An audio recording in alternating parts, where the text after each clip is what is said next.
Okay, so let's start with question one. Some of the questions are going to be stuff that we've done before, and then some of the questions are going to be some of the new things. So your exam is covering the full range, which you guys already know. And first off, are there any general questions about the exam? Is it all the modules for this exam too, or is it the last three we've learned? It'll cover, it's all the modules that you've done since the beginning. So the way chemistry works, you're going to be covering things that you've learned in the very beginning, you're going to need throughout the entire process. So in one way or another, it's going to tie in together. So you're still going to be responsible for stuff. So in your case, for your class, remember which class we're talking about. You guys are going to be covering the major things that it's going to be on is going to be the nuclear chemistry. It's going to be the atomic theory, and it's also going to be atomic. Those are your major things.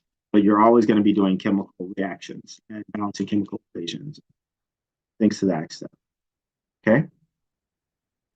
Okay, so on the very first question, it says two natural isotopes exist for silver. 51.83% of the atom has a mass of 106.90509 units, and the remaining fraction has a mass of 108.9047 units. Calculate the mass of silver.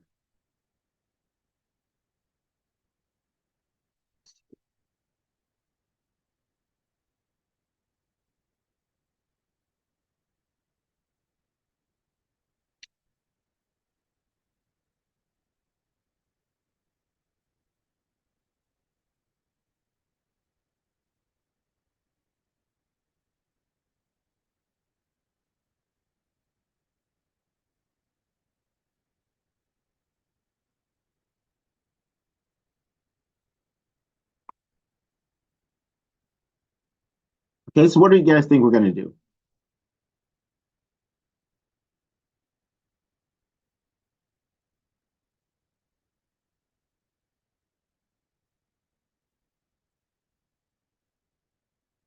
Any suggestions?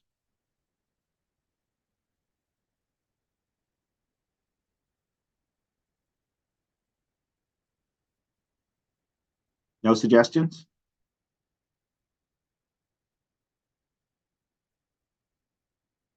Okay, so can I give you guys some suggestions? Yes. Okay, so let me see if I can give you guys a couple of suggestions. So for starters, we're talking about the average, right? So we're trying to calculate the average. So when we talk about isotopes, first off, what are isotopes? What is the definition of an isotope?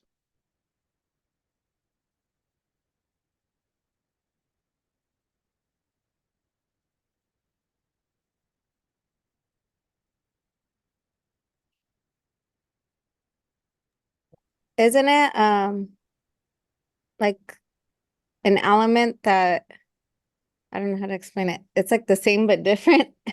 The same number of protons, but the different neutron. Okay, so that's right. It's going to have the same number of protons, but different number of neutrons. And so we know that protons and neutrons make up the mass of that element. Okay, so when we talk about isotopes, we're just basically saying they're the same element, but they're going to weigh different. Now, when we talk about that percentage, what that's telling us is that in nature, there is a certain percentage of that one type of isotope. And so in our very first case, we have, it says 51% or 51.83% of the isotope that weighs weight. And then the other one is 108. That's how much the other 108 weighs. So first off, what is the percentage of that 108? And how would I calculate that? The 108.90. It would be 48.17. That's right. So we know that we have 48.17, and we get that by subtracting from 100%. 100% represents the total, the full amount of all of the isotopes that are in nature. And so we know that 108 is only a portion of it. Okay. So then what we're going to do is we're just going to multiply that percentage by that 108. 108.907.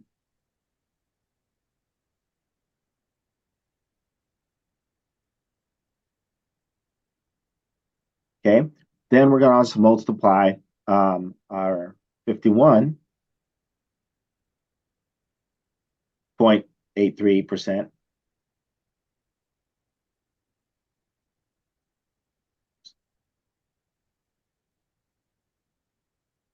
by 106.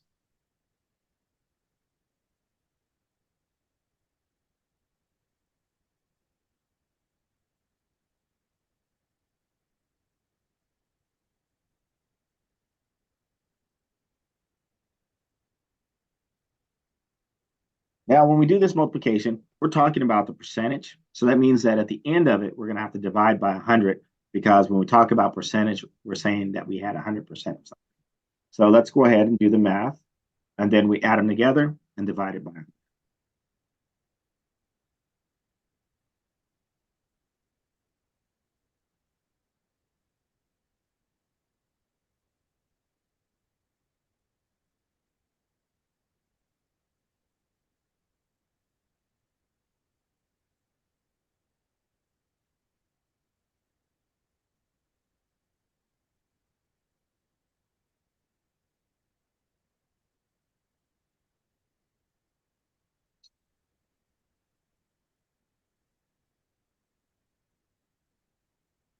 Okay, so this part is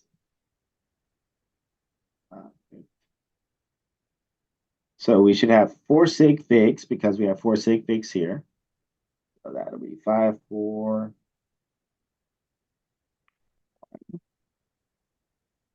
And then this one would be, again, multiplied by the same.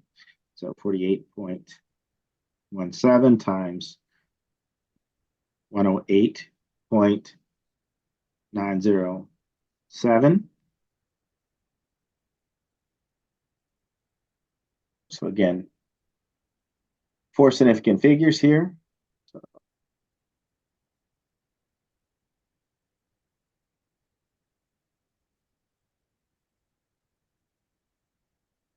I'm going to add them together.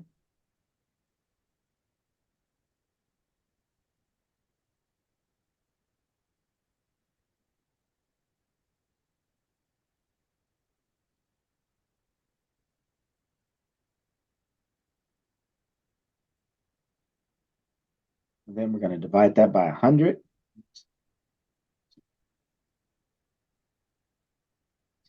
That's 107.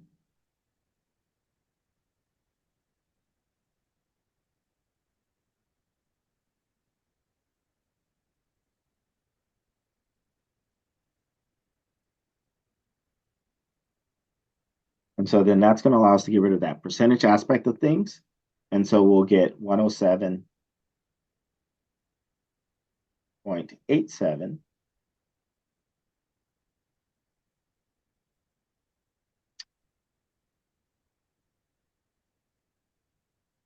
units. Okay, so our correct answer is going to be this value. Okay, so some little quick tips. So if you're taking an average of 2 numbers, right? So you know that in theory, that number needs to be somewhere in between the two. It's not necessarily half because it's based upon the quantity that you have, right? And so you want to make sure if your number is greater than that value, than the numbers that you're working with, you know it's wrong, right? Let's say if you end up with 125, right? So you know that 125 would be wrong. If your number is significantly less than the value that you're working with, like any of these, so you know that those are wrong, right? So you can eliminate those entirely because it's supposed to be the average weight between those two weights. Okay, so when you're taking any type of multiple choice test, you want to eliminate the ones that are kind of a waste of your time, right? Does that make sense? Yes. And you guys Yes. are all in an area where you're going to need to take some type of standardized test. So these are just kind of quick tips that you want to take into consideration. You guys are planning to get your PCA license. You know that there's a testing system with that. If you're planning to go into nursing, there's a testing system, the TEAS test. If you're planning to go to dental hygienist, any of those, you're going to have to take tests like this. So these are some quick tips to help you do that. Okay, so not too bad. Let's keep going. I'm so sorry, but how did you get the 48.72 again? Because we know that we only have two isotopes, right? And if one of the isotopes was 51.83%, we know that we're always starting out with 100% because you can only give 100%, right? That's the best Okay, you yeah, can I do. totally get it now. Thank you so much. No problem.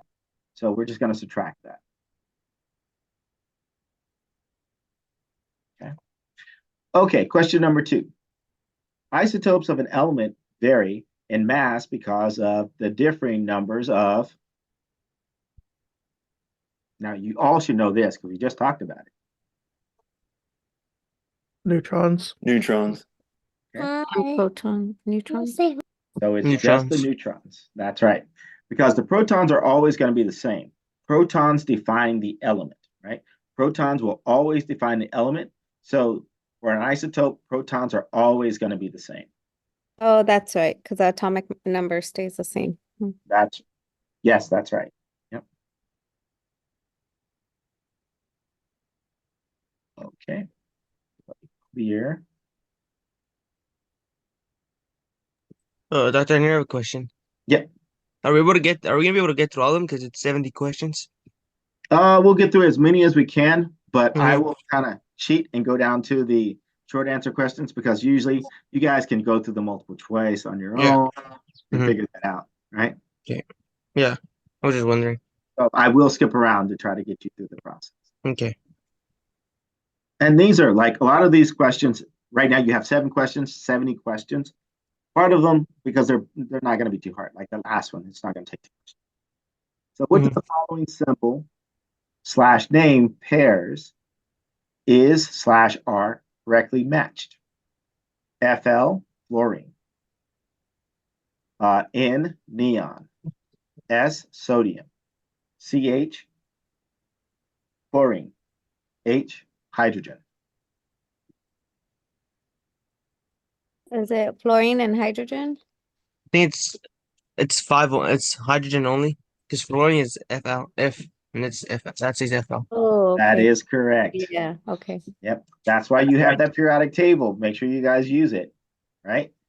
So we know that only 5 is correct.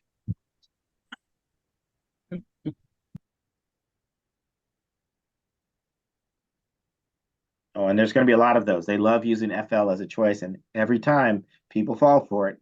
And there's no reason. You have your periodic table. Confirm your answers, right? Let's see.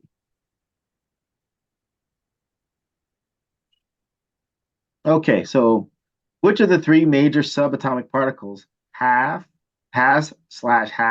a charge of -1? 1, electrons. 2, protons. 3, neutrons.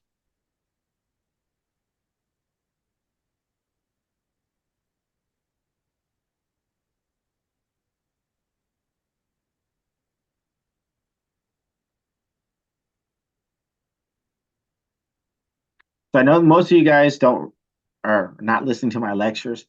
Yep. I'm kind of vain, right? A little vain. And so my job is to look pretty. Your job is to do the work. Do you guys understand? So what do you guys think? So which one is going to have a negative charge? Is it Electrons. electrons? Electrons. So electrons are negative, protons are positive, and neutrons are neutral. So the correct answer is only 1. Okay?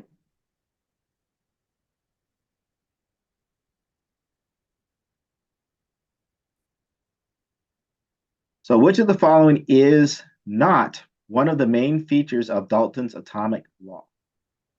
First choice, each atom is made up of tiny individual particles called atoms. 2, or B, atoms are indivisible. They cannot be created or destroyed. C, mass differences among atoms of an element are caused by difference in the number of neutrons? D, atoms of one element are different from atoms of another element. E, atoms of one element may be combined with atoms of another element to form chemical compounds.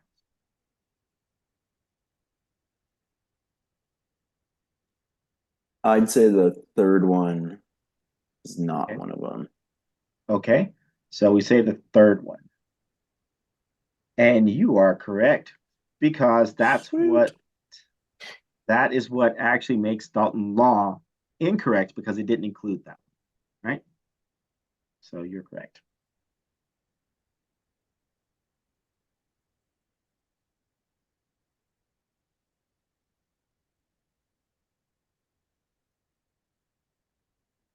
Okay, which of the following elements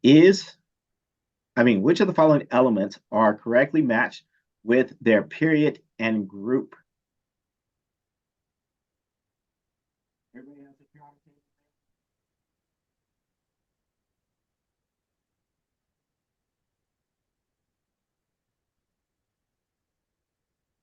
Oh, by the way, there will be handouts at all of the West Hills sites, West Hills Kalinga, West Hills Fireball Center, and then West Hills Lemoore. I have the new set of handouts for the next lectures that'll be coming up. So if you guys want that, and if anybody needs copies of the periodic table left there too, let me know and I'll drop off some of those. For you guys who are not in the area, I'm sorry. Okay. So what do you guys think? Which one is correct?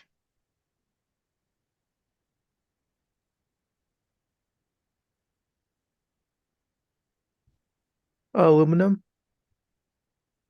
Okay. So we have, All of them except calcium?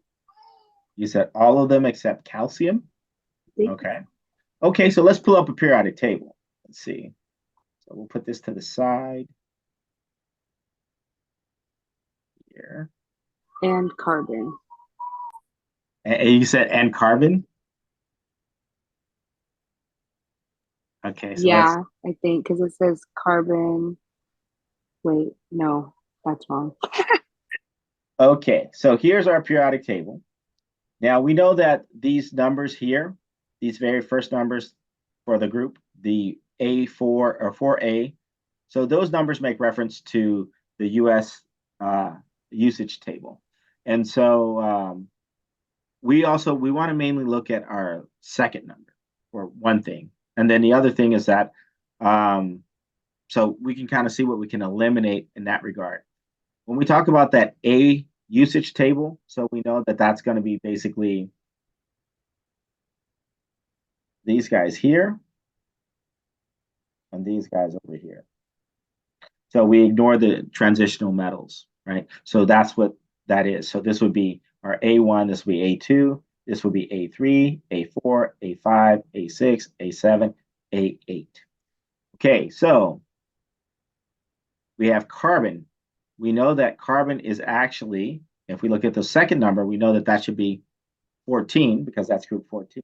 Carbon is in group 14. So we know that that one is incorrect. Okay, let's take a look at neon. So where's neon located at?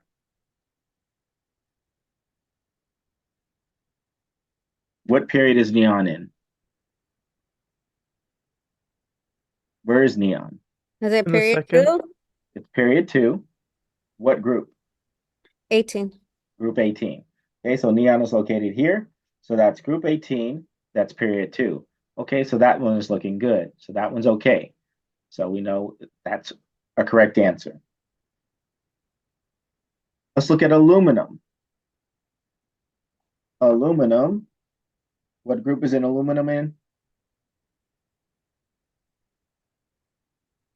13. 13. Okay. So it's group 13. What period? 3. 3. 3. Okay. Well, that looks third period. Group 3. Oh, that's looking good. Okay, what about calcium?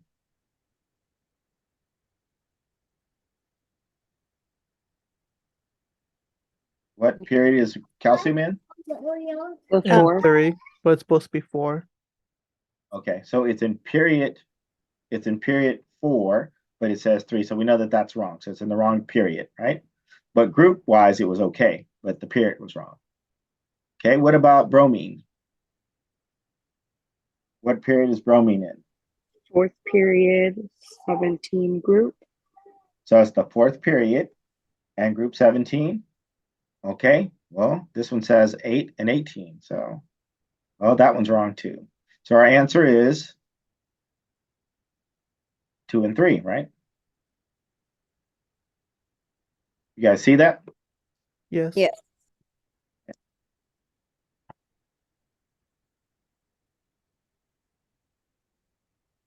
Okay.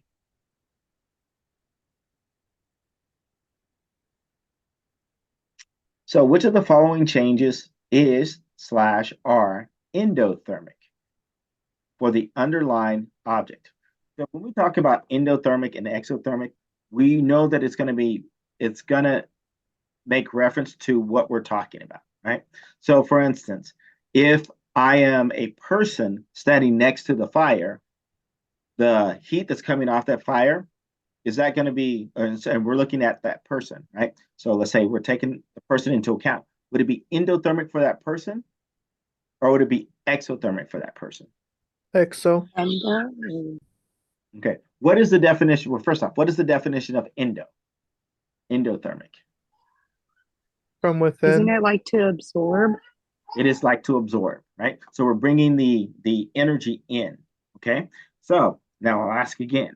So if I'm the person that's standing next to a fire, right? So that person, from that person's perspective, is it going to be endothermic or is it going to be exothermic? Endo. It's going to be endo because they're going to be bringing in the heat, right? So they're getting warmer by standing next to the fire. So they're bringing in the heat. Now, in terms of the log that's burning, is that going to be endothermic or exothermic? Exo. Exo. Okay. So that's a good example here. Okay. So now let's take a look. We have baking a potato. Endothermic or exothermic? Endo, Endo. because it's absorbing heat. That's right. So the potato is absorbing heat. So we know that that one is going to be endo. Okay. Darn it. A person being burnt by a pan. Endo. Exo. Oh, it's an endo because the heat is coming to them to burn it, right? So they're taking in that heat, right? If they were releasing it, then that would be exo. So if you went from the pan that's burning, the pan was underlined, that would be exothermic. But since the person is being burnt, that's going to be endo. Does that make sense? Yes. Yeah. Okay. A wood log burning. Exo. Exo. That's right. That one is going to be releasing. So in that case, that's going to be exo. So we're not going to circle it, right? A light bulb shining. Exo. Exo. Yeah. That's going to be exo because have you guys ever touched a light bulb? Isn't it exuding that heat, right? Yes. Okay. A person digesting food. Endo. Because they're absorbing the nutrients. Yeah, I guess that would be endo. Yeah. Let me think about it. So, because it's the person that's digesting. So the effects of them digesting are, well, okay, let's think about it like this. If we think during Thanksgiving, do you guys eat during Thanksgiving? Oh yeah. Probably too Oh much. yeah, right. So after you eat that food, what happens to you? Because we're talking about whether energy is being released or whether energy is going to be absorbed, right? So after you eat the food, do you guys get the meat sweats? The sweat. Yeah. The meat sweat. right? You know, so like when you eat too much turkey, you start sweating a little bit and everything like that, and you have to do get that big suck up a lot of air to kind of cool yourself off because you're sweating so much because you're eating so much. You've not heard of the meat sweats? No. No. Okay. So this okay, Easter, it happens during Easter too, because we usually have big meals for Easter. So when you guys have your Easter meal, eat a whole bunch of food and determine whether or not you get hotter, right? So we know that we're getting hotter as that individual, right? So if we're getting hotter, what does that suggest? Is that going to be taking Releasing in? That heat. means that we're exo. That's right. Exo. That's right. So we know that it's going to be 1 and 2 in this case, right? All the other ones are going to be exos. Yeah. And that one's like, I have to say, the digestion one was a little tricky one, you know, because you have to think about what are the effects of, you know, us eating. Yeah, I And was thinking absorbing food, but digesting like takes energy, so it's like giving yeah, energy. that's right. Yeah, I understand what you're saying because you're thinking about, oh, first we're taking it in the food, right? So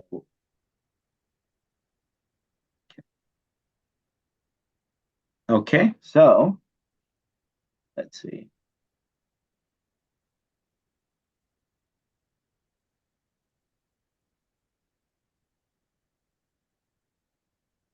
Is this helpful so far? Yes. Yes. And it's funny because these multiple choice, you're like, oh, they're easy. Well, I'll just flip through them, and then you're like, oh man, I screwed up on that one, right? And it's because that little bit of, you know, let me think a little bit. Let's see. Which of the following statements is false? A, the potential energy of an object depends on its position in a field where force of attraction and slash or repulsion are present. Okay. B, any moving object has kinetic energy. C, the minimization of energy is one of the driving forces that causes a chemical reaction to occur. D, kinetic energy is always greater than potential energy for an object. E, most of what we call mechanical energy is kinetic energy. What do you guys think? Which one is false?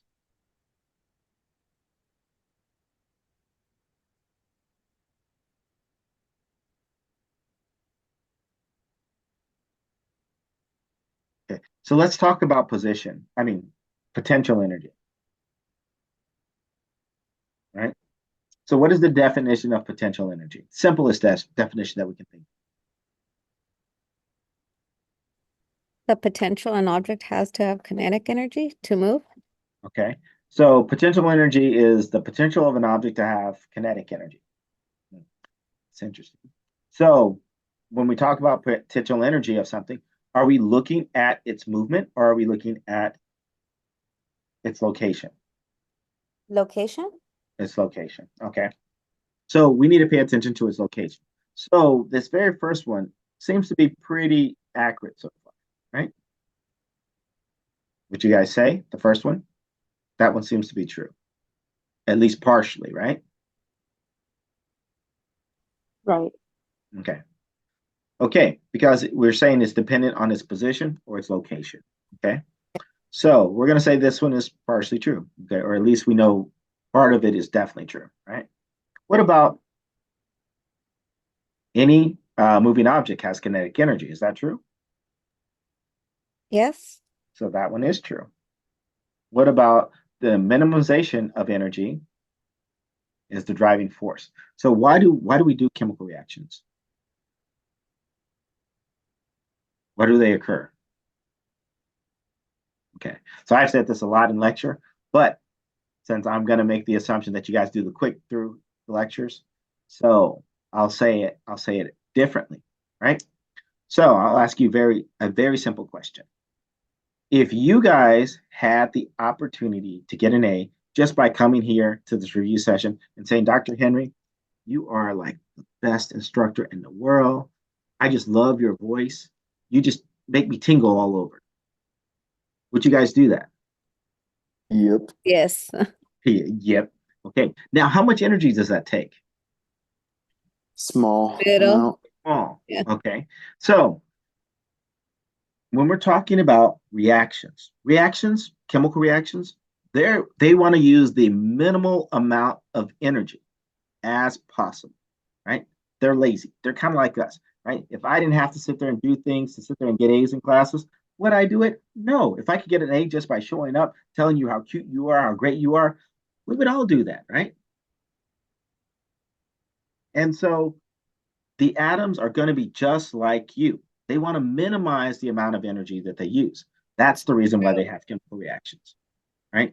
So they're basically using it to try to minimize energy to sit there and cause a reaction to keep them at the lowest energy state that they could possibly be at. Okay. Mhm. So if you remember that, it's all about being lazy. Y'all can remember that, right? Yeah. Yeah. Okay. Because at some point we've all been that way, right? Sometimes some of us are still that way. I'll admit I have my moments. I am very lazy, right? So minimization is one of the goals of a chemical reaction. So we know that that is definitely going to be true. Okay. So what about kinetic energy is always greater than potential? Well, if it's not moving, is there going to be any kinetic energy? No. But it has position, doesn't it?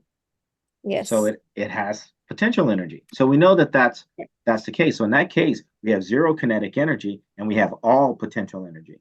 So we know that that is a false statement. False. Because- Yeah. That's right, because they say always, right? So that means that it's D, as in donkey. Okay? Does that make sense? Yes. So you guys ready to move forward?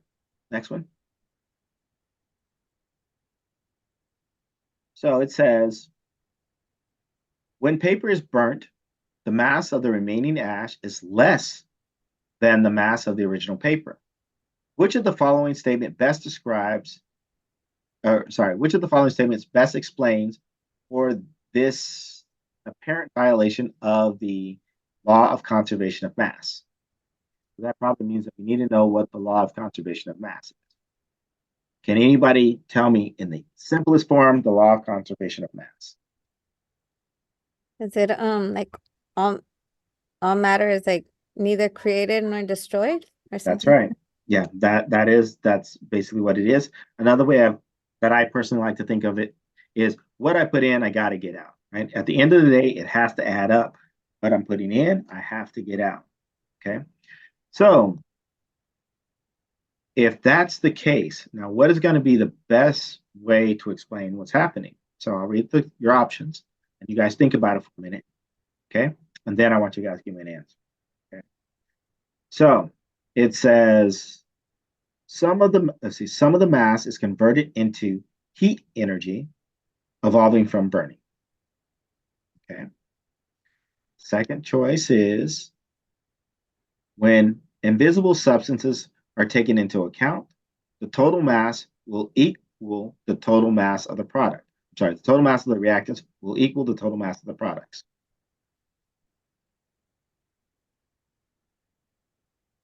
So C, the ash is more dense than the paper.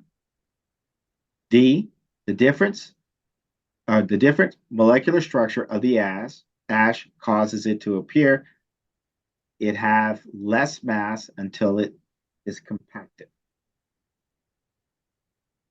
The mass, and then E would be the mass of the ash cannot be accurately determined.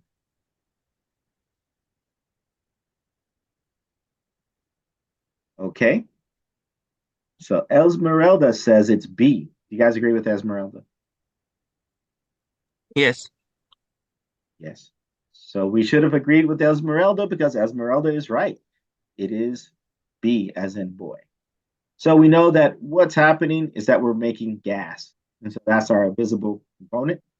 So if we collected that gas, it's going to add up to what's being technically lost. Both sides should be equal to each other. What we put in We have to get out. Good job.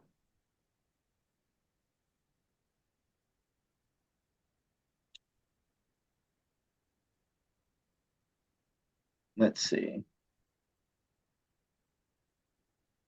Okay, so the next one, it says, if we boil water, what state will it be?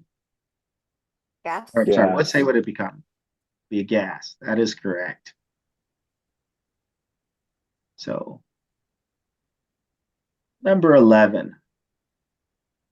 Which of the following does not describe the liquid state? A, independent particles moving between the surface. B, same shape as the bottom of the container. C, constant volume. D, pourable. And E, all describe the liquid state. All describe the liquid state. Liquid state. Yeah. So the correct answer should be the last one. That is correct.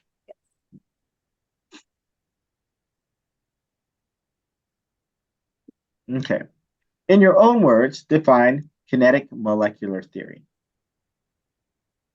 That like all states of matter, whether it be like liquid, solid, or gas, are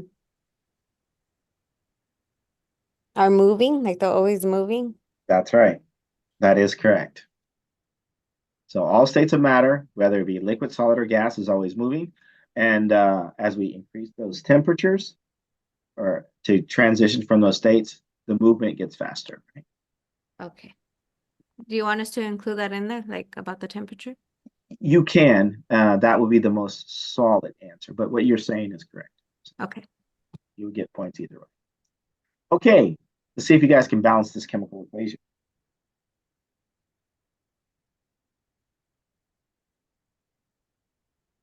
Okay.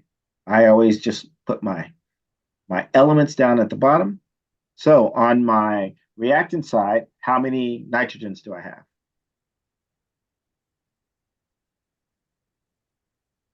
One? Are Oh, you no, sure? two. Two. Sorry. Okay. How many oxygens? 2. Two. 2, On my product side, how many nitrogens? 2. 2, Two. How many oxygens? 5, 5. Okay. Now here's a hard question for you. Is it balanced? no, No. Okay, so what do we need to do to balance it? Get oxygen and get nitrogen first and then oxygen. Okay, so let's get so right now our nitrogen is looking good. So what about our oxygen? What should we do to get it? We have an odd number and an even number.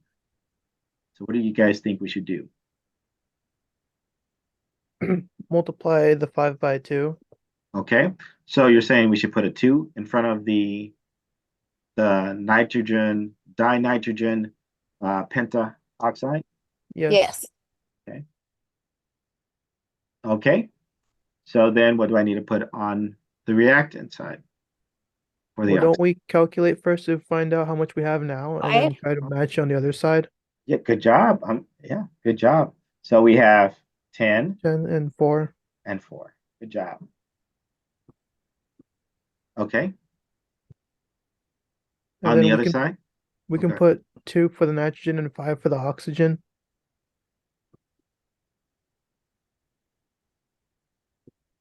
Okay, so then that would give me 4 And then 10.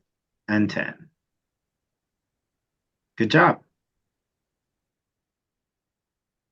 I'm going to start thinking you guys are chemists and things here. You're going to give me, a big head here. Good job. Keep it up. So, which of the following properties is/are classified as chemical? The taste of honey. Is that a chemical property? No. Okay. It's physical, right? Okay, sounds good. The ability of hair to stretch. No. Physical. Physical. That's physical. Okay. The corrosive, the corrosive character of hydrochloric acid. Chemical. That's Chemical. cool. Let's see by it then. Okay. Combustibility of ethanol. Chemical. Chemical. Softness of top. Physical. Oh. Physical. Okay. So we're going to say 3 and 4. Yes. That is correct.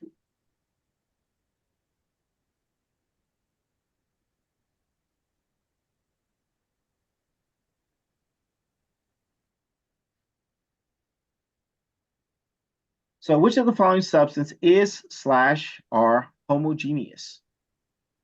Mineral oil, plant leaf, sausage, sugar, freshly squeezed lemonade.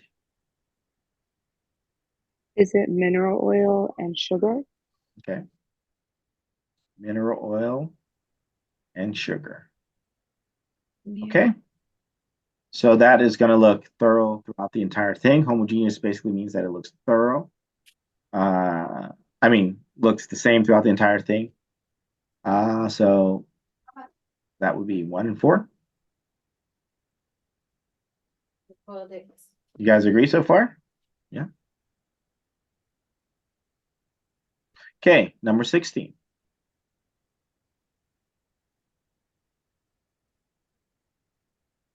Which of the following elements are, which of the following are elements? Long day. Is it Ne Neo- Okay, and Neon calcium? and calcium. and calcium. That is Yes. correct. So neon and calcium. Number 17.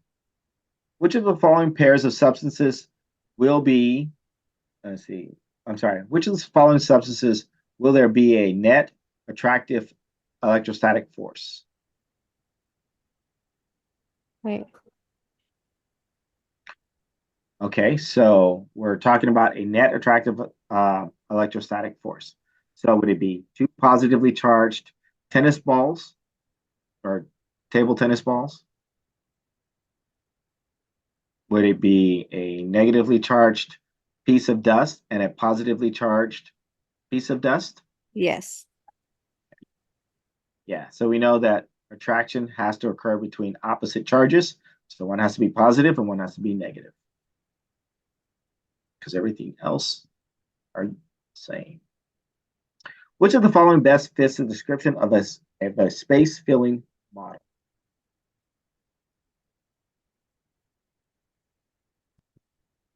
C. The third one, yeah. Yep, that is correct. We know the first one is a ball and stick model. The second one is, it's called a skeletal structure. The third one is, I guess that would be a Lewis model, somewhat of a Lewis model, or the expanded. Which of the following statement is false? 2 objects, both having positive charges, will repel each other.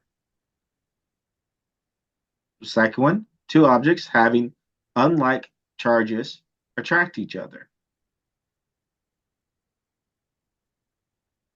Electrostatic forces are responsible for the energy absorbed and released in chemical reactions. The region in space where a magnet or electrostatic forces are effective in is called the force field. All of the above are true.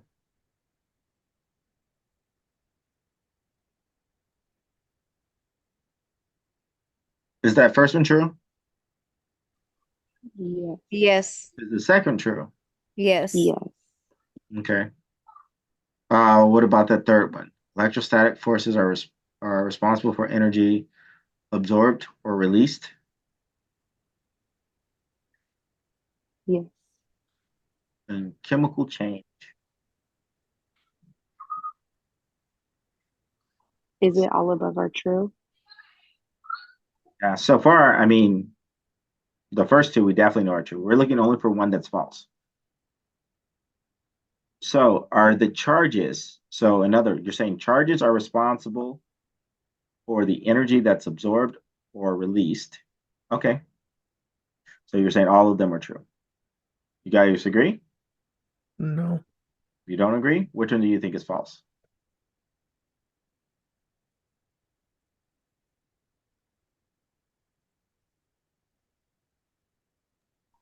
C?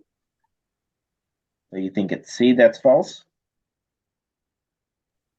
I'm not completely sure. I'm just trying to keep talking. Okay. No, that's good. It's a good one. So this is actually a pretty good one. So But in, we know That one's true. we know that it's going to be true actually. And I'll tell you the reason why. So if we sit there, we think about chemical reactions, right? So there are three reasons why chemicals are going to react. One of them is the fact that they're going to either exchange electrons. One is going to be giving up an electron and one is going to be taking it. So we know that that forms an ionic compound. The other one is the possibility of sharing electrons, right? And so all of those aspects are going to be dealing with electrostatic forces, right? So they're going to be dealing with the concept of attraction and non-attraction, okay, in one way or the other. So either you're going to be sharing electrons, giving up electrons, or taking electrons. So those are your three options of a chemical reaction. So when those things happen, you're going to have things that are going to be attracted to each other. When there's that give and take, that plus and minus, that forms ionic compounds, right? Making your energy lower, okay? And then in the case of covalently bonded things, like when you're burning something, you're breaking up the bonds or you're breaking those electrons.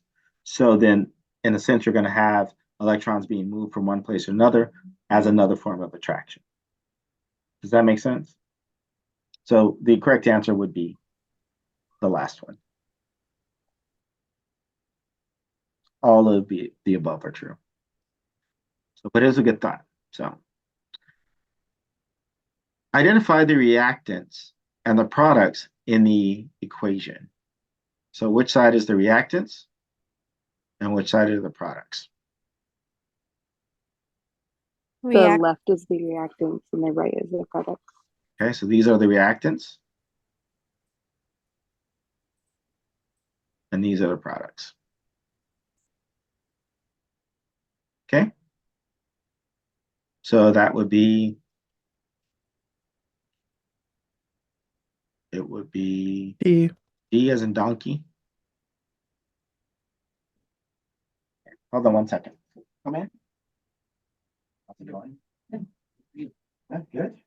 So I forgot everything. It's okay. I'll bring it before class and I'll be chatting right after. Okay. You wanted me to do something with 2A? Yes. 2A. Yeah, so there will be my office hours. So if you can go in, the link of the office hours and just. And what time are questions. those? So it's from 10:30 to. Oh, in the morning. Yeah. Okay. Yeah. Okay. Yeah, so it'll be before. Yeah. Okay. Okay. And I'll send you a text to remind you. Mhm. So actually, that's probably when the time I'll be swimming in. So, Okay. Cool. Okay. All right then. Okay. Okay. Sorry about that. Gotta be moving forward. Okay, so nomenclature. How do you guys feel about nomenclature? Experts? No. Okay, so let's see if we can help you guys do it real quick, as much as we can, and in this short interval. So we're going to talk about acids, right? Anytime you see that term acid, the first thing that should pop in your mind is hydrogen. In this case, when you're talking about an acid, acids are going to have hydrogens that are going to be available, and those hydrogens are going to have a plus charge associated. How many of you guys have your periodic table packet available? And you guys have P table. I mean, the P table, the periodic table, and you have your common polyatomic ion table. Anybody have that available?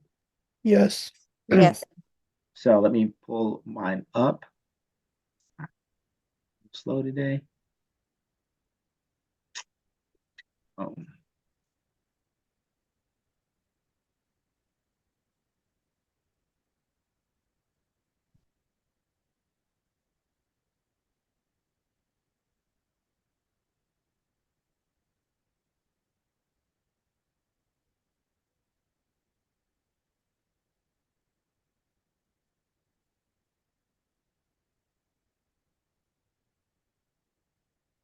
Okay, so let's see. We're in that third table.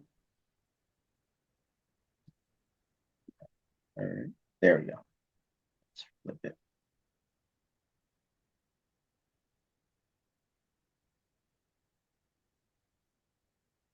Okay, so you guys see my table here, right? So when we take a look at our acid, if you guys take a look at that side of that table, it says I ate organic apples despite them being poisonous. Do you guys see that on the side? Yes.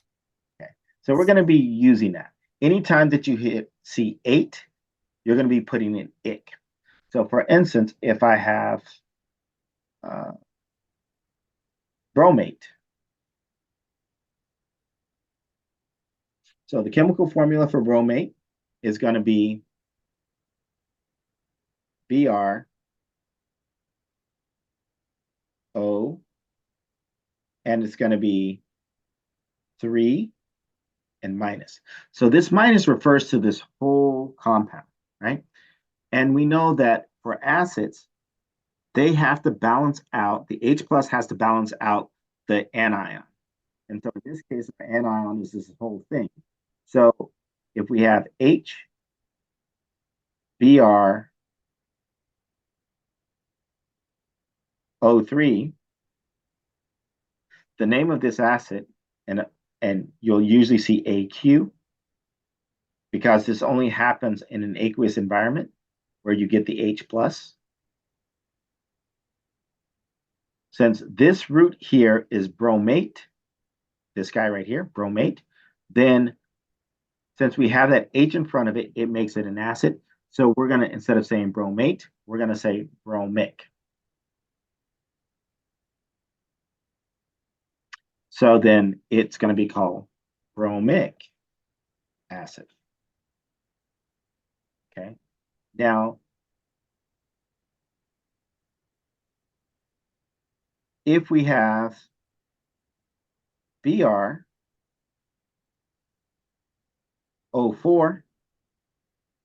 still the same charge, minus, we call this guy per-bromic.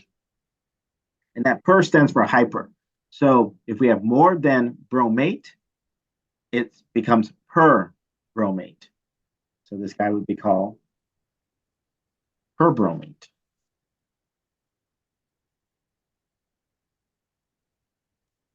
Okay, so if I'm going to make perbromic acid, what do you guys think the chemical formula is going to be like?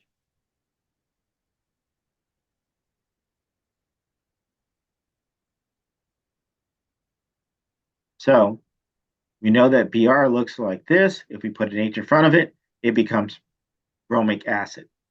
So what do I need to do to make perbromic acid? Put an H in front of it.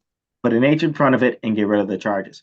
So when you're writing ionic compounds, they never have charges on it because they're balanced. So in this case, we're going to write it as H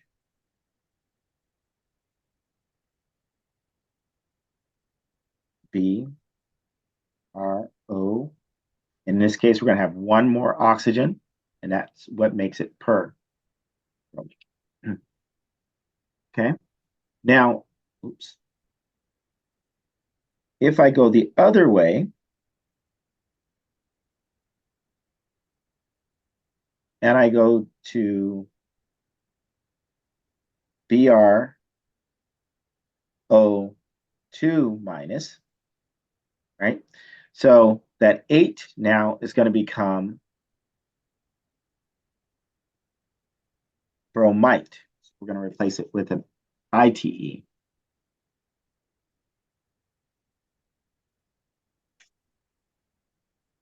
Okay, and that means that we've lost one of those oxygens. And then if I go one more down,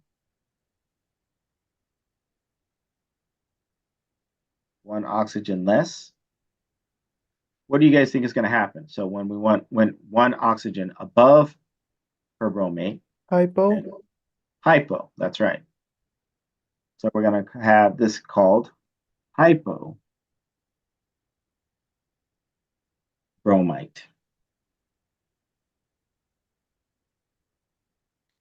Okay. Now, since this guy is negatively charged, we call this an anion. And so acids are going to be a combination of your cation, which is going to be your positive hydrogen, and your anions coming together. And they always have to balance out. Okay. So this is the answer for perbromic acid. Excuse me.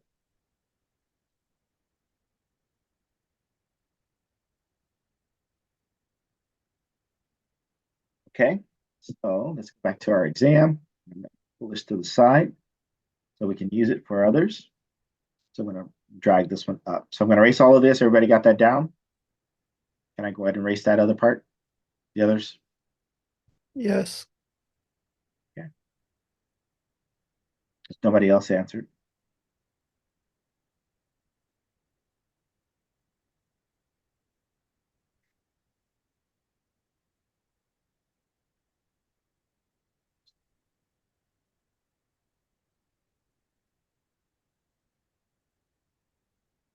Okay, so that would be for that one.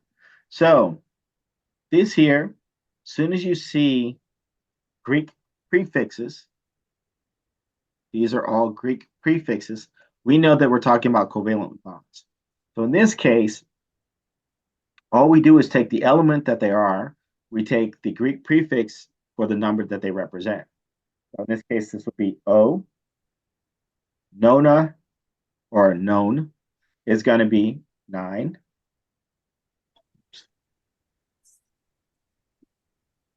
What is tetra? 4. Or That's right.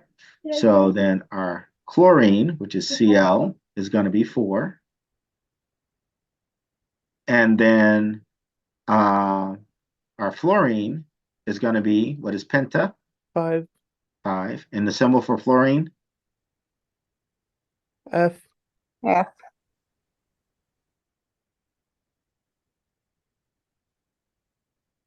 And so that will be our chemical compound. Okay. These are the easiest one. So if you know your Greek prefixes, are you guys familiar with your Greek prefixes? 1, Yes. mono. Yeah.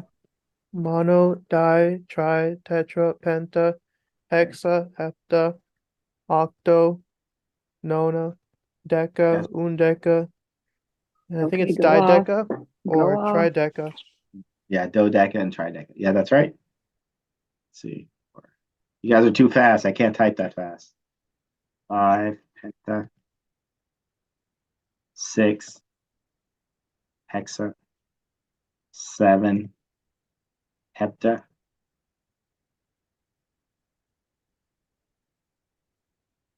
8, octa, 9, nona, 10, deca, 11, undeca, and 12, dodeca, 13, trideca.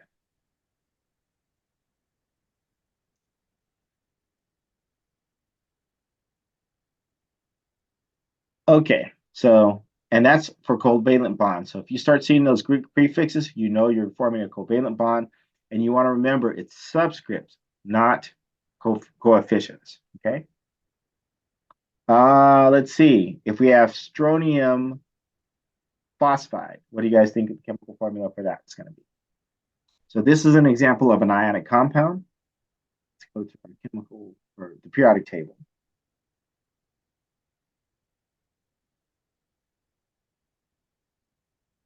So symbol for strontium. SR. Sorry. Okay. So we know strontium is going to be SR and positive what charge? 2. Okay. So we know it's going to be a +2 charge. The reason that we know that it's going to be a +2 charge is it's in the second group. And so strontium is here and it's 2 away from being a noble gas. So if we lose 2 electrons, it's going to be just like krypton. So that's why it's going to be a positive charge, because it's going to lose those 2 electrons to be like krypton. Okay.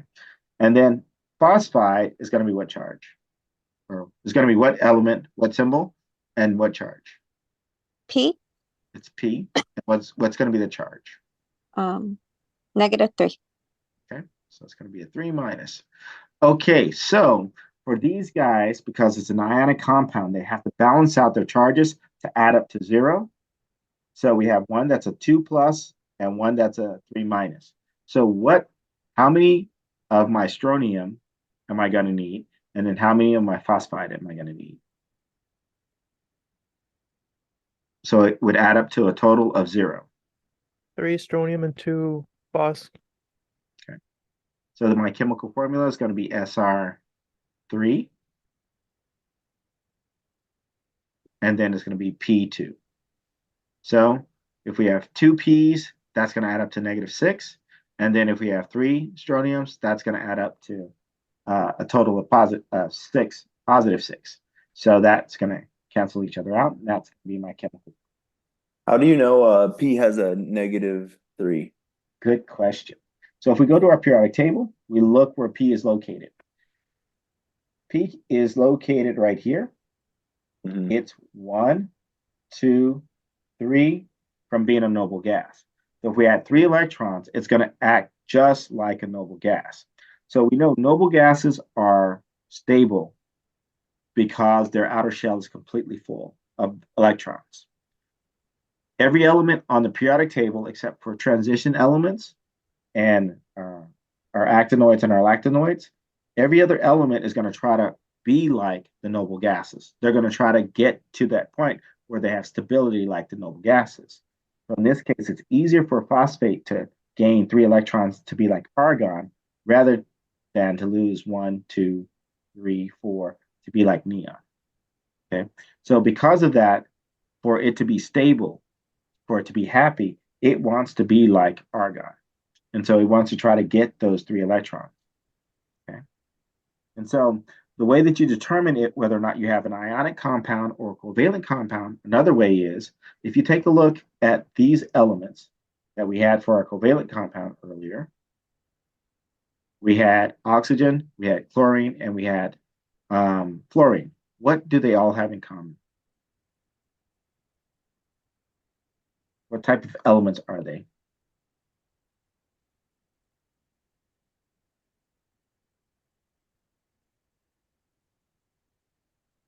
Non-metals. They're all nonmetals. So when you have only nonmetals, there are exceptions, but when you have only nonmetals and they have Greek prefixes, that's going to be a covalent bond. So they're sharing electrons in that case. In the case of a metal and a nonmetal, that's going to be an ionic bond. And so that means that one of them is giving up electrons and the other one is going to be taking in electrons. So then that means that these guys are technically charged with each other. When they come together, they balance each other out. Okay. Does that make sense? Yes. What module is this covered in? Is this in 6? This is in module 6, yeah, because we've Okay. talked about nomenclature. So it'll be that newer module. Got it. I haven't gotten through it all yet, so that's why it's confusing. Yeah, still. and there'll be 2 parts to it. You know, Okay. you're technically there are going to be 3 parts. Your third part will be coming up. Tomorrow is just going to be. I'm not doing it in person or via Zoom. It's going to just be a video because I'll be traveling to Philadelphia tomorrow. So. Okay, so let me see. I'm gonna erase all my work here. Kind of try to keep a tight little. And this is AQ. I know my AQ does not look like an AQ up here for when we're talking about assets, but it is AQ. Okay, so then the next one.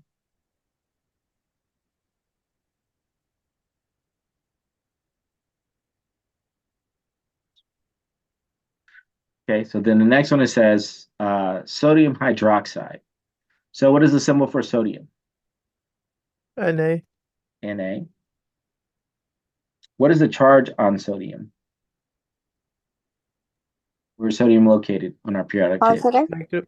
It's positive. That's right. It's going to be just a single positive, so we just put a plus. Okay, and then hydroxide. Where can I find hydroxide at?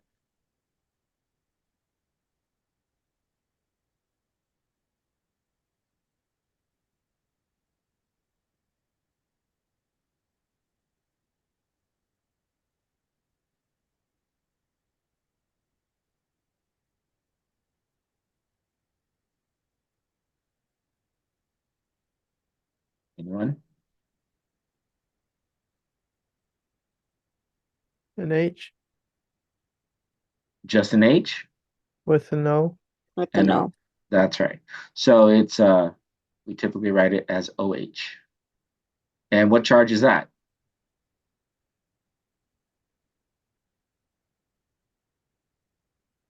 So here we see two. -1. It's a -1. Yes. So we'll find this on our polyatomic ion table. If you guys go to your polyatomic ion table, you guys see OH anywhere? On the left middle. Oh, right here. There we go. Okay. So now when they come together, you have a positive and a negative. So the overall charge is going to be Neutral. neutral. So then all we need to do is just bring them together. One of each. Oops.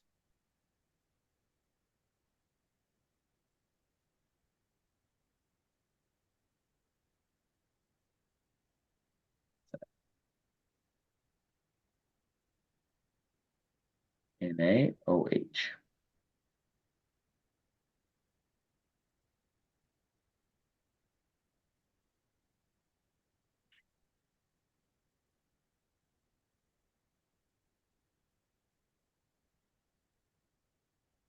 Okay, so this next one, it says dihydrogen sulfur dioxide gas.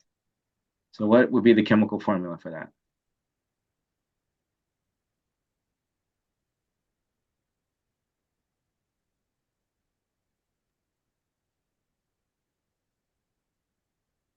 SO2. So it would be, you said H2, Yeah. H2, SO2. Yes. SO2. Yeah.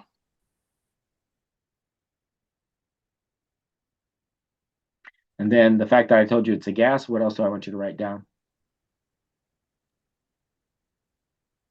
What state is it?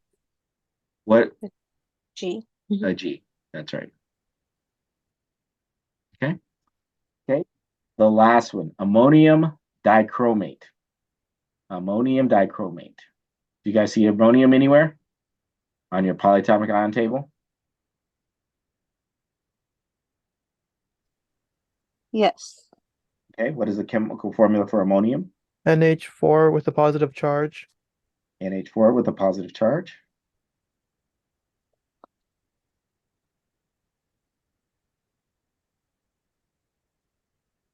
And dichromate, what is the chemical formula and the charge of that? Cr2O7 -2 charge.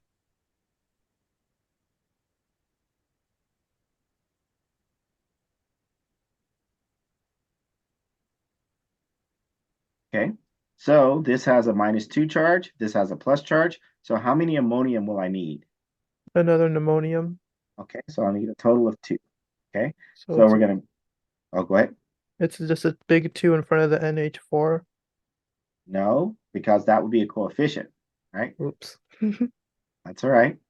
So when we're talking about the chemical formula, we have to use the subscript. So we're going to put parentheses because we want the NH4. It's going to be 2. And then it's going to be Cr 2O7.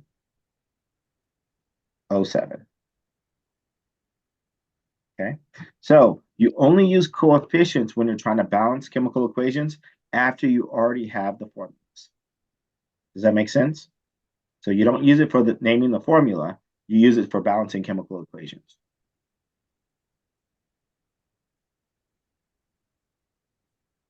Now, there are an exception. Sometimes we will put water molecules with that. So we call those hydrates. So if I had 2 H2O, and we'll have to put this big old dot there, and then H2 of that, we would call this guy ammonium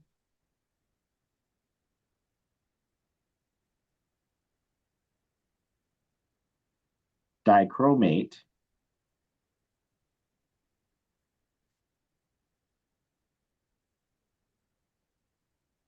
And since we use Greek prefixes in this case for the water, so we call it dihydrate.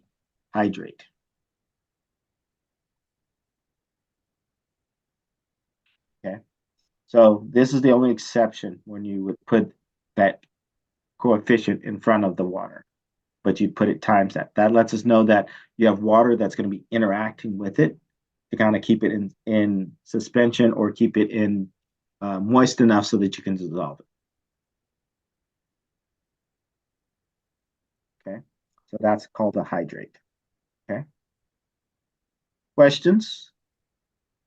So yeah, I suggest that you guys look at those lectures and then make sure you guys got a good understanding. Go over it a couple of times and write down the rules, and that'll help a lot. Okay, questions? Any questions? No. Okay. Okay, everybody got it down, so I'll erase. Okay, so you're going to be identifying laboratory equipment. So this first one, what do you guys think it is? That's a test tube, right? Nope, Graduated Beaker. cylinder. Weird. nope, it's a graduated cylinder. That is Oh yeah, correct. yeah. What about this The item? forceps. Those are forceps. What about this item? Volume. The flask, Okay. What about this item? the clamps, Test tube clamp.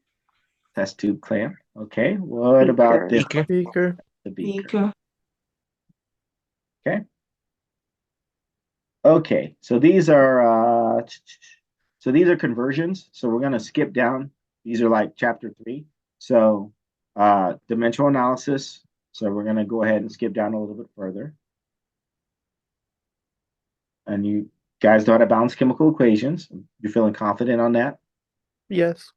Okay, so let's do question number 29. This is not supposed to be here yet. Okay, so these two questions you probably should not have on your exam yet, but we'll go over it real quick. So if we take a look at this here represents our chemical equation, right? So this is representing what? What do you guys think these guys are representing? You have two things that look alike and they're overlapping. So what does that overlapping represent? A bond. A bond. Okay. So what would be the best way of showing that this is bonded? That the two's on the bottom. Okay. That the 2 is a subscript. That is correct. So of your choices, this would be the correct answer. Okay. Oh, yeah, I do remember this one. Okay. So let's see. If you have 12 grams of A and it reacts with 96.0 grams of B to form 108.09 grams of AB, what is the ratio of A? What is the molar ratio of A to the molar ratio of B?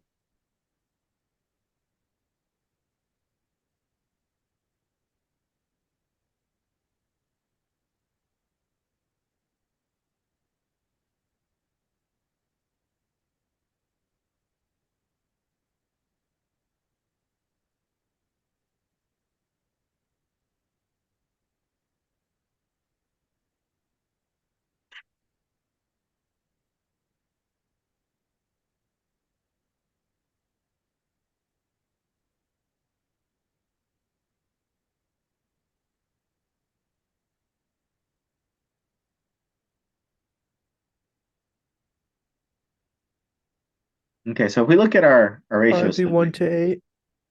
you said 1/8? Yes. Okay. I had to Okay. get a calculator.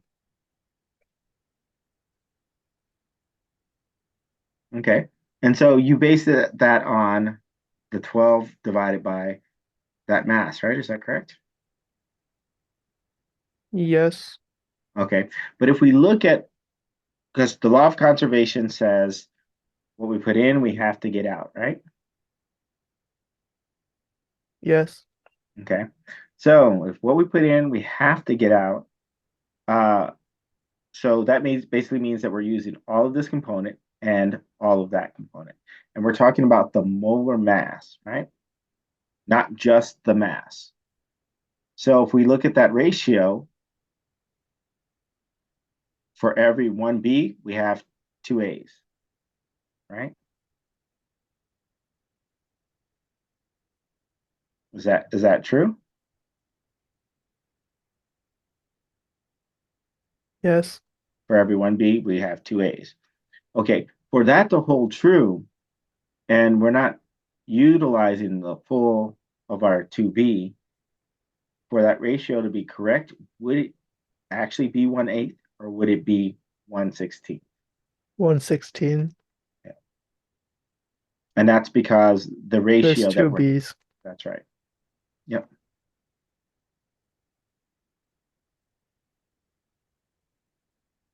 Okay. So if you guys get that problem, you're going to get a freebie because we haven't really gone over that in enough detail yet. It shouldn't be in that module, so I'll try to make sure I remove it. But sometimes I think I remove things and then it ends up being in another module. So okay, so let's clear. Let's see. So we have bromine is added to a solution of sodium iodide. Write the balanced chemical equation for this reaction. What is the sum of the coefficients? Okay, so let's see. If we have bromine, so what is the chemical formula for bromine?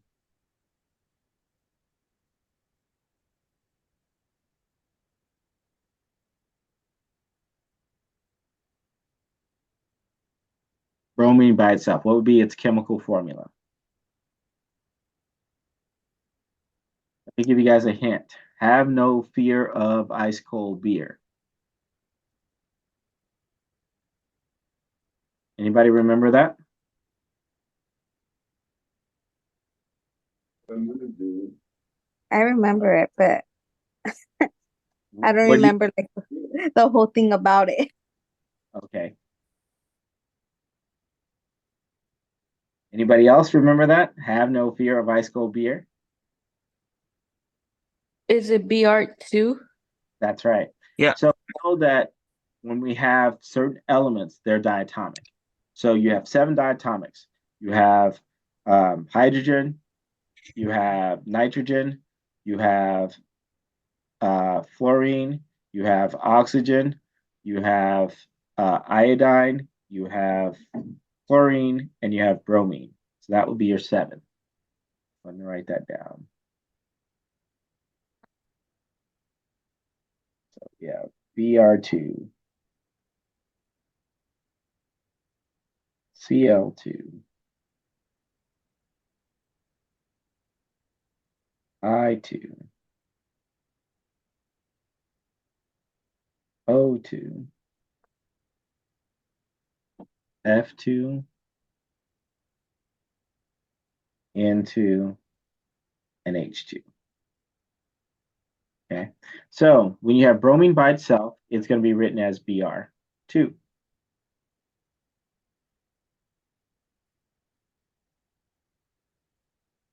We're going to be adding.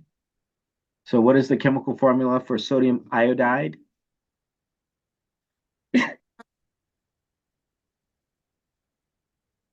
heard somebody say something. NaI. NaI. Sodium is a +1, I is a -1, so you only need one of each. And then that's going to yield. So this reaction that we're going to have here is going to be a single replacement reaction. And likes replace like. So sodium is a metal, iodine is a nonmetal, bromine is a nonmetal. So bromine is going to replace iodine in this process. We're going to get iodine by itself. So if we have iodine by itself, what is going to be its chemical formula? I what? IBr2. No, I2. I2. 2. If we have iodine by itself, because what's happening, the bromine is replacing the iodine. So it's taking its place. So like sodium, so I like to look at it like this. How many of you guys date or have dated in the past? Everybody here? Me. Okay. Me. Okay, Just good. twice. Okay. So when you're talking about a single replacement reaction, it's kind of like you had this girlfriend, right? And you dumped her for another girl, right? So you're not keeping her, you're getting rid of her.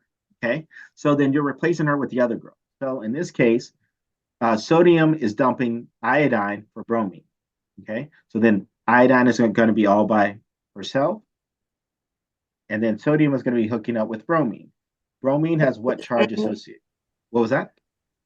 Oh, bromine, is it positive? Wait, I don't know. Is bromine positive? Let's go to our P table. I mean, the P table. Okay, here's bromine. Would it be positive or negative?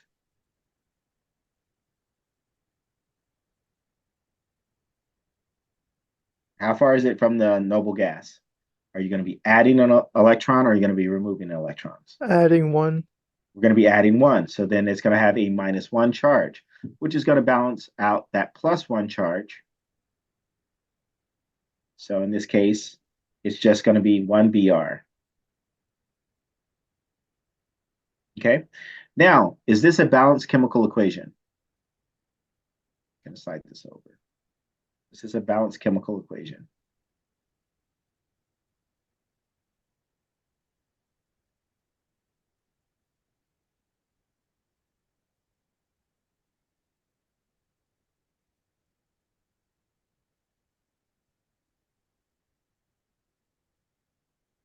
Is it balanced? Let's see. How many? No. No. How many BRs do we have? 2. 2 on left. Okay. 2 and 1 on the product side. Product. How many NAs do we have? 1 on One each each. side. How many I's do we have? 1 on the 1. left, 2 on the right. Yeah.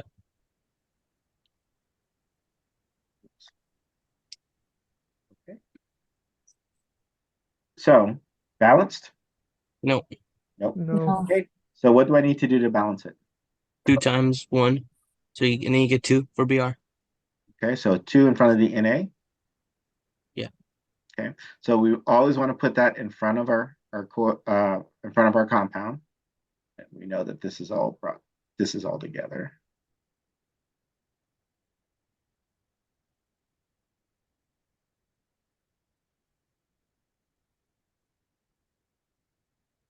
Okay. And then, so then that gives me a total of 2 BRs. And then how many NAs? 2. 2. Okay. Now, are we balanced? No, let's put the 2 in front of the NaI on the left. Okay. So that would give me 2 sodiums and 2 iodines. So we're balanced now? Yes. Okay. So then it says, what is the sum of the coefficients? So what we're going to do is add up all of our coefficients. Oh. See, this is the tricky part on these questions. So then how many are going to be here in front of this BR? 1, One. 1. Okay. Plus the 2 2, here. Plus.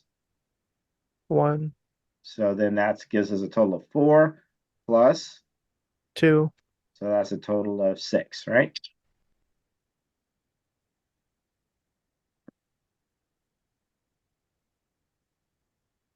Okay. Questions? You can't be yawning already. Sorry. The sun is still out.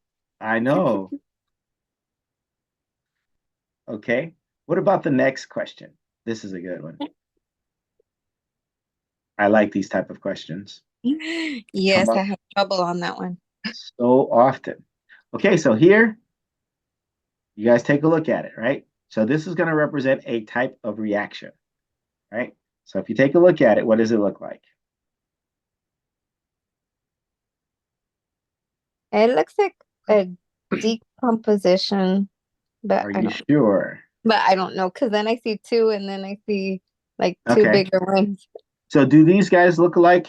These two here? The Yes. single Yes. displacement. Okay. With, wait, slow down. So, and this has one atom. This has two atoms, two different atoms that are bonded together, right? Mm-hmm. Okay. What about this one over here? Put it in a different same. color. Those two look the same? Do they look Yeah. the same as the other two, though? No. No, No. they don't, because they're different colors, right? So then this is going to represent two different compounds with two different atoms, right? Double Mhm. Two displacement. atoms. You have, what was that? A double A displacement. double displacement. Because if we look at it, we get this guy hooking up with this guy, and then we get the two big ones hooking up with each other. You guys see No. that? Yeah, I see. Oh, Yeah. yeah. Okay. Yeah. Okay. So a double displacement is like when you're switching partners. Aren't these Mhm. guys switching partners? Yeah. Yeah. Okay. So then that would be a double displacement.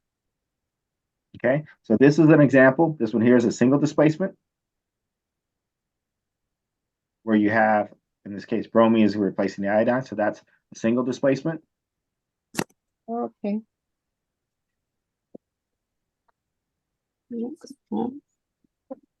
And then here we have an example of a double displacement. Right? Questions? No. Okay. Be clear.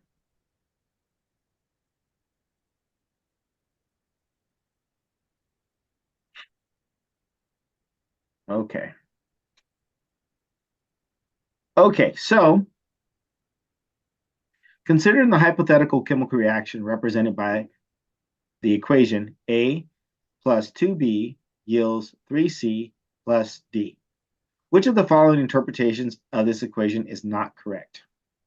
1 kilogram of A with 2 kilograms of B will form 3 kilograms of C and 1 kilogram of D. B, 1 particle of A with 2 particles of B to form 3 particles of C and 1 particle of D. 1 dozen particles of A reacts with 2 dozen particles of B to form 3 dozen particles of C and 1 dozen particles of D. Next case, 1 mole of particles of A reacts with 2 moles of particles of B to form 3 moles of particle of C and 1 mole of particle of D. Last possibility is 1 kilomole of particle of A reacts with 2 kilomoles of particles of B to form 3 kilomoles of particles of C and 1 kilomole of particles of D.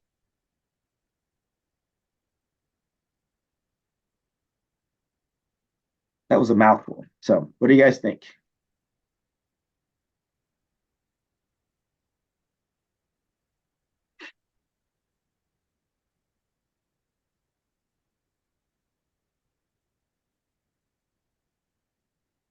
Okay, so when we look at this equation, Is this based on mass or is it based upon quantity? Quantity. That's So right. it wouldn't be A. So it wouldn't be A. So A would be incorrect. So that's our answer. So, because all of the others are examples of quantity, right? Okay, number 34.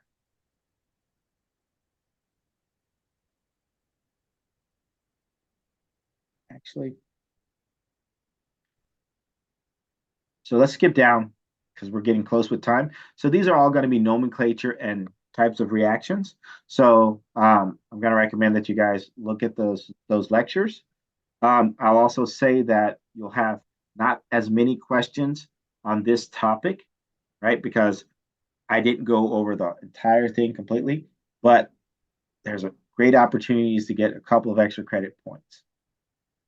So if you learn that. However, this is definitely going to be on your test. Okay. So which of the following statements is correct? The principal energy level is identified by S, P, D, and F. 2, the principal energy levels appears in both the quantum mechanic model of the atom and Bohr's model of the atom. In general, 3, in general, N1 is a lower energy than N2, and N2 is a lower energy than N3, and so on. 4, the principal energy level is related to the electron spin. The first one is true. The first one is true. Are you Mhm. sure? Principal energy levels are identified by the letters S, P, D, and F. Are you sure? What do they mean by principal? Principal energy Oh, level. wait, that's the sub levels, huh? Yeah, that's right. These are the sub levels. Oh, That's right. yeah. Okay. Yeah. Okay, so So we know then- that one is incorrect. That one's wrong. Uh-huh. Okay. One's incorrect. Yeah. Okay. So the Mhm. principal energy levels appears in both the quantum mechanic model and the Bohr model. Do you guys think that that's right?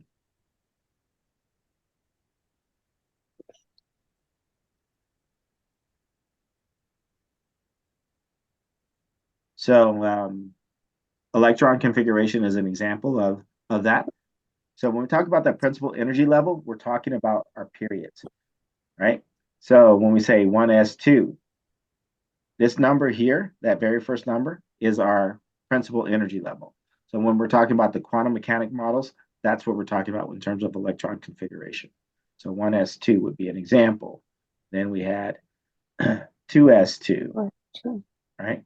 So then 2 would be our principal energy level here, right? Okay. Okay, so this one is incorrect.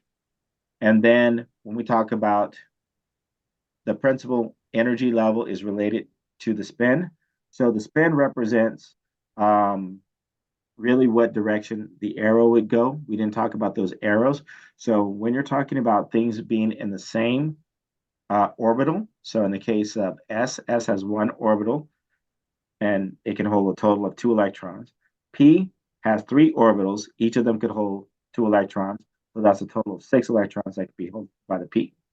So when we're talking about these orbitals, you always have one electron that is going to be positive spin and one that's going to be a negative spin.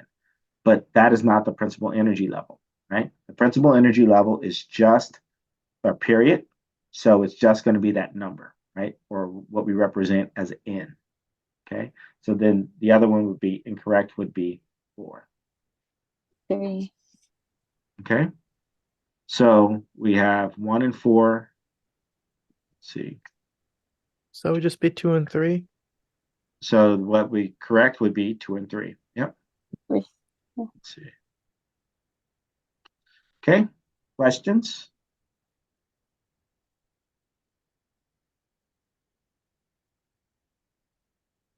Okay.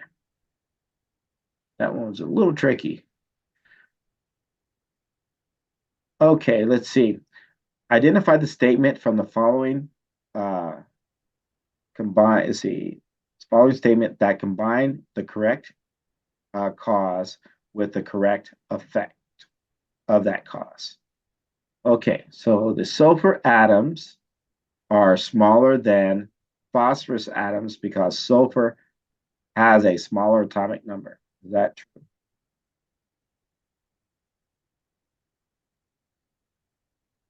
Does sulfur have a smaller? Here's phosphorus, here's sulfur. Does sulfur have a smaller atomic number? No. No. So we know that that's not true. Okay, so what about the radius of the calcium atom is greater than the radius of the magnesium atom because ground state electrons occupy the higher energy level in the calcium than in magnesium.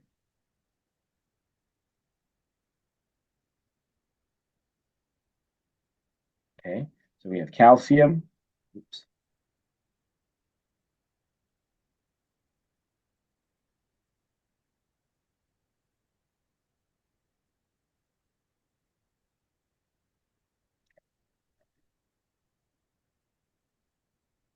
Okay, so we have calcium and magnesium.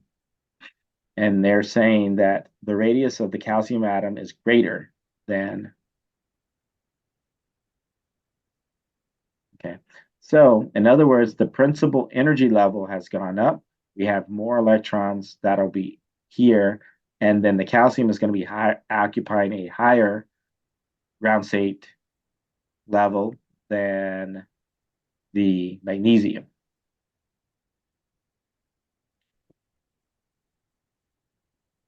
Is that true?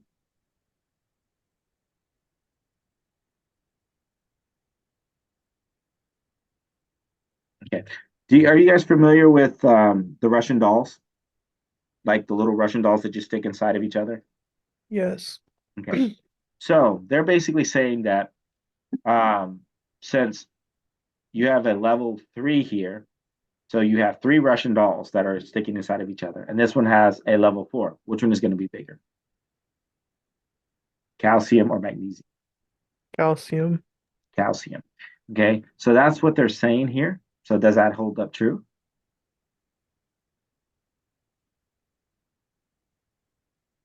Yes. So yes, it does. Okay. And the other thing is that if you look at our periodic table, the more protons that you have in a period, let's say as we move across here, the more protons you have.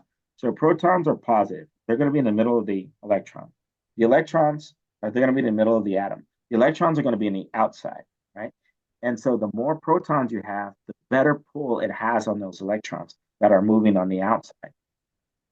So as we move from left to right, our atoms are going to get smaller.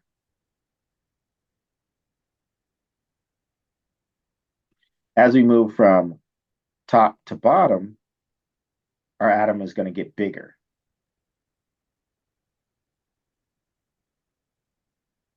Okay, so then that means that we know that this one is wrong. This one is our correct answer. This one is wrong. And then if you look at these, you have silicone versus aluminum. Well, we know aluminum is going to be a bigger than silicone. Okay, and then, yeah, that's it. See more than one statement. See, the size of silicone of the atom is not predictable based upon the nuclear charge. So yeah, so that's not true. So, okay, so the correct answer would be B.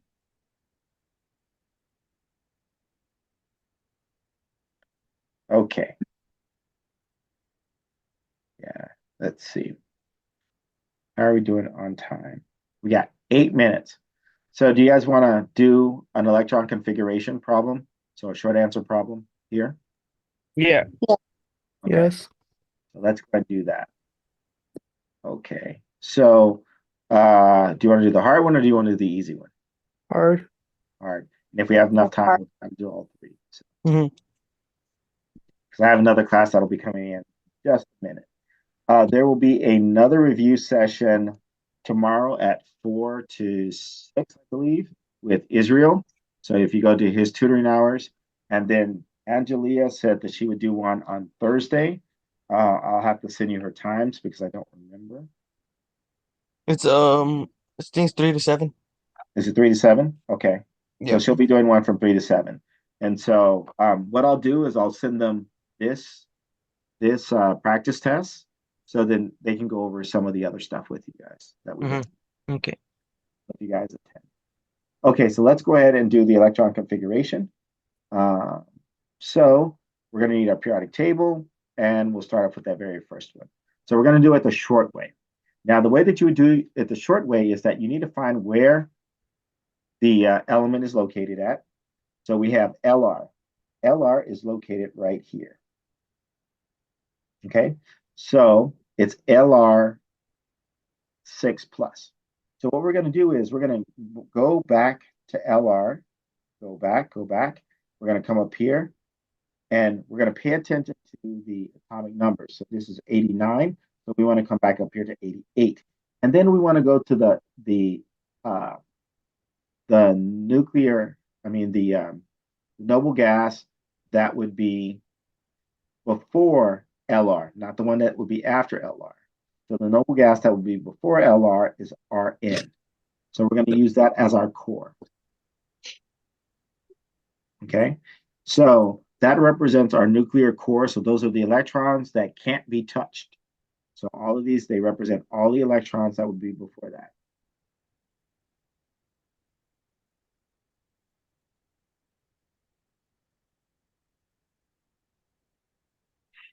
Okay, and so then after that, what we're going to do is we're going to then, since we have Rn as our starting point, we're going to come over here, and then we look at the period that we are in. We know that this represents our S.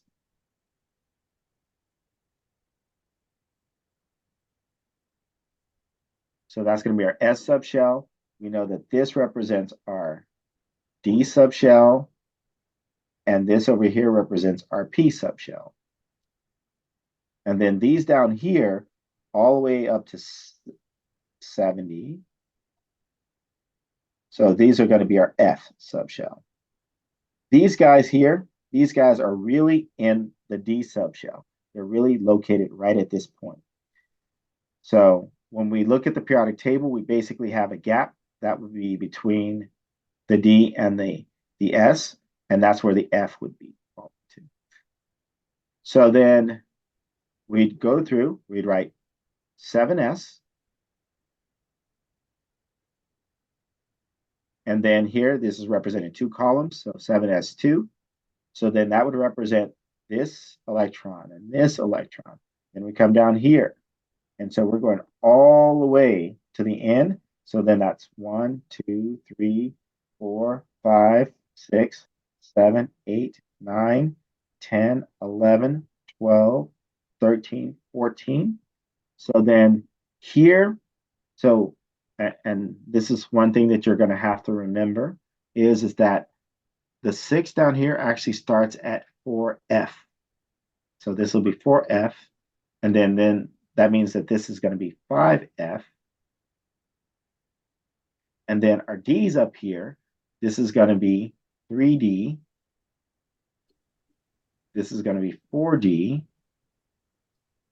And this is going to be 5D. And this is going to be 6D. Okay, so our 5F is going to be completely full. So it's going to be 5F14. And then that completes that. And then we have the LR is going to be 6D. 6D1. Excuse me. Okay, now this plus here, and I'm going to underline it, that plus means that we're going to be removing 6 electrons. When you remove electrons, you're always going to remove from the highest period first, or the highest energy level first, then it's the next highest, and then it's the last highest. So in this case, we're going to remove, since this is a 7, 7 is greater than 6. We're going to remove from here first. So we're going to get rid of that one. And then we're going to get rid of this one. So that's a total of 3 that's removed. And then we're going to remove 3 more from the 14. So we're going to subtract 3. So then my final answer is, it's going to be bracket Rn close bracket 5F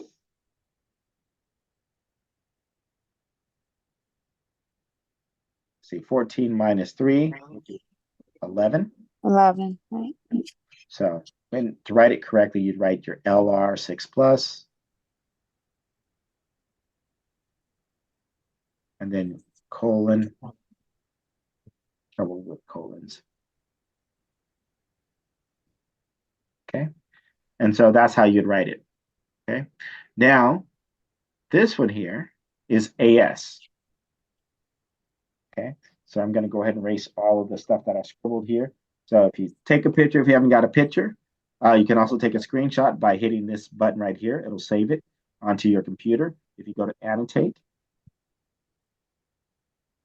Okay. And I'm going to erase this line down here. Okay.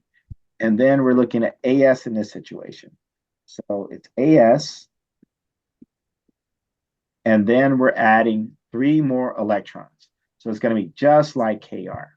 There's 2 ways that you could write this. So since it's AS and it's going to be just like KR, you could just write it as KR. Since we're adding 3 electrons. So it's going to be just like KR. And that would be correct.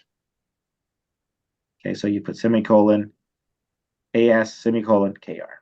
Or the other way, other short way of writing it would be, since we know KR here, AS is here. So you can actually go with argon, AR, in bracket.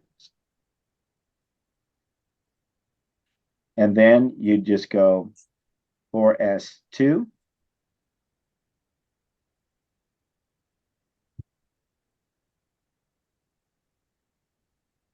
You'd go 3, because this is the 3D now. So it's 3D10.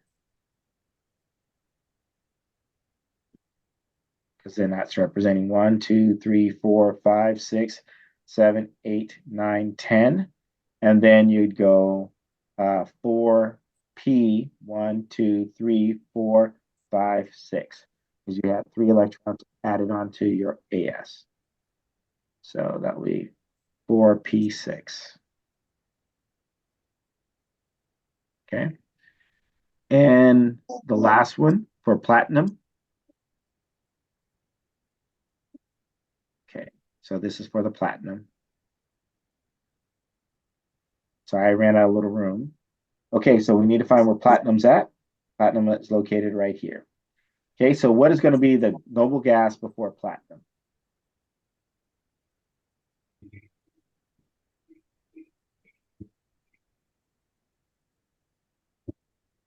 Is it 54? Is it? I'm not sure. Xenon. Xenon? Okay, xenon, so Xe.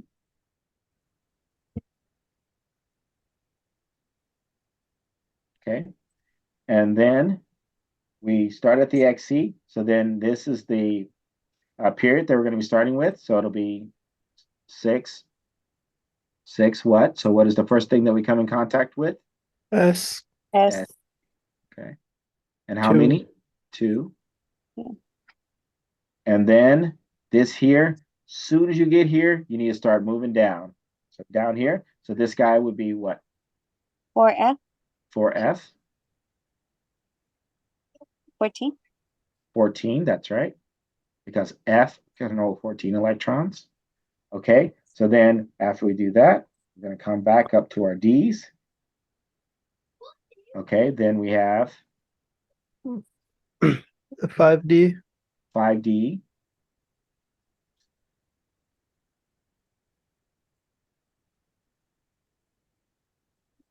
And then we'll go over. So this counts as 1 right here. That's 2. That's 3. That's 4. That's 5. That's 6. That's 7. That's And 8. 8. 8. Okay. Questions? No. Okay, so that would be your examples. And we did quite a few examples in the lecture. So if you guys watched those lectures, it was a chapter, I think that was P4, the P4 lectures. You'll catch it real quick. Okay. Let's see. Trying to think. The other short answer question, and then I have to move on because my next group of class, my next section will be coming in. But let's go ahead and do you guys remember this? This one right here.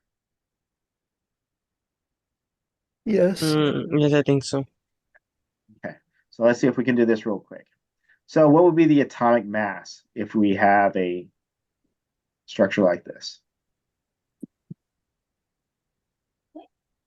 So it Would it says be 80? No, 89? 89? 89. Okay. So it's going to be 89. Okay. What is going to be the number of protons? 38. 38. What's going to be the number of neutrons? 51? 38. Okay. So you said how much? I said 51. You said 51. Oops. Okay. And you Wait. got that by subtracting our 89 from our 38. Mm-hmm. Okay, good job. Okay. What is going to be the isotope of this guy? It says it has 16 protons. It's sulfur? Sulfur. Yes. Okay. Its atomic mass is 35. So what am I going to put up top? 35. 35. Wait, no. Yep, 35. Yeah. That's correct. Because that's what it's telling us. So then its mass number is going to be 30. Wait, no. 35. 35. A horrible 35, isn't it?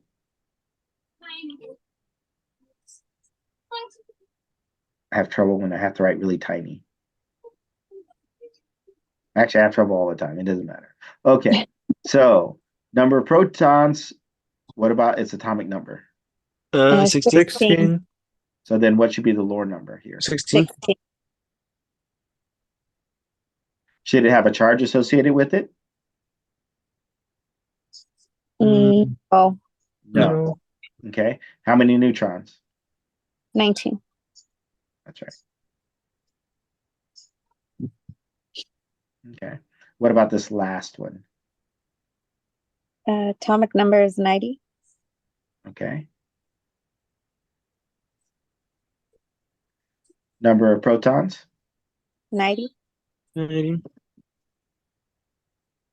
Number of electrons? 87.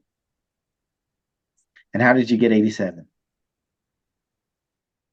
I don't even remember what I did. There's 3 more I did extra. this the other day. Because there's 3 more extra, even though I wrote it wrong. Yeah, there's 3 it's extra. plus. Yeah, there you go. Or it's lost 3, not 3 extra. It's lost. Oh, Lost yeah, 3. minus 3. Yeah. The positive is always subtracting. Yeah. And now when you guys do this, you're going to have to use the tab key to get to the other blanks because it's Right. off the screen. And I've tried to fix it many times. It just doesn't work. So you have to enter the number, hit tab, then enter the next number, hit tab. And that's how you shuffle your way through each one. Sorry. Okay. Okay. So